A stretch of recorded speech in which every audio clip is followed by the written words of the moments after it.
A buyer says, hey, I see the market softening up. I'm going to wait. What's your conversation? Well, I think the first thing I'd do is just seek to understand. And I'd say, so Chris, there's no doubt that the market is changing. And I'm just curious, how long would you be willing to wait? Our lease is up, maybe the end of the year. Okay, sure. And between now and the end of the year, how much do you think prices might change? 5%, maybe 10%? Well, yeah, I could see 5%. Okay. So let me ask you this. If we could find a property now and you could buy it today at 5% less than maybe what it's worth, wouldn't it make sense to just go ahead and do that? So you're building equity, you're not paying your landlord's mortgage, you're getting the tax benefits, you're doing everything else. And I think that's what we can do, because that's the reality of the opportunity. There's more houses coming on the market every single month. We're seeing inventory change. Granted, the best properties always sell quickly and for great prices, but there are going to be some deals out there. And I think that's our job, is to help you find one.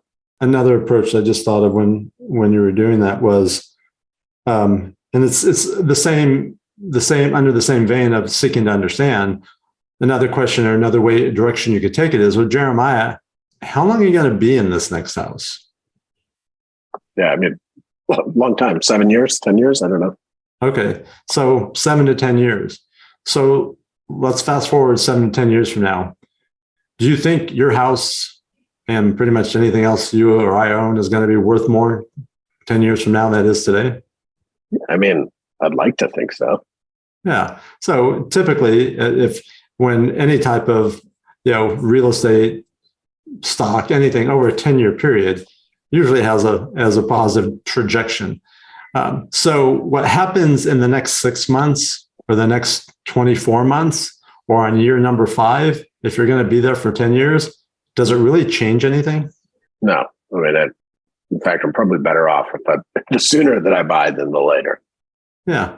And when interest rates get better, you refinance, you have a lower payment, and you're building even more equity. So, Jeremiah, I understand that trying to time the market is virtually impossible. No one knows for sure.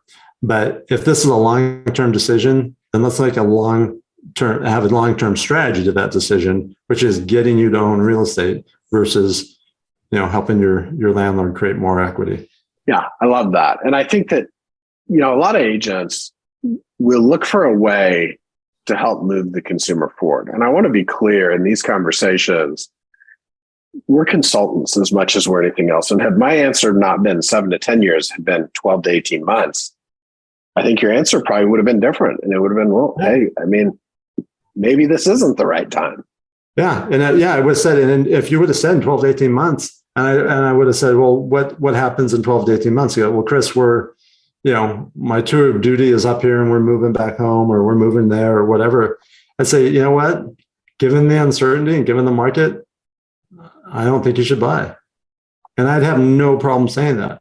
And I would follow it up. And when you are ready to move, let me do this. Let me connect you with a great agent where you're going to make sure that you get good advice so you can make a great decision based on that good advice.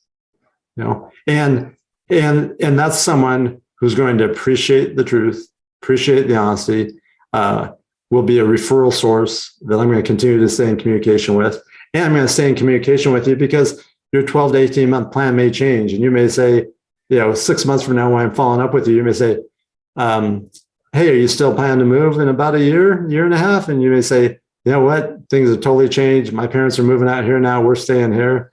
And then the conversation is going to change. So, Yeah, we are consultants. We always want to do what's best for the consumer. In order for us to do that, we have to ask the right questions. We have to ask enough questions, and we have to communicate just like we would without being attached to the outcome, without trying to drive a certain outcome, but just be there for them. And that's what sets the great agents apart from the others.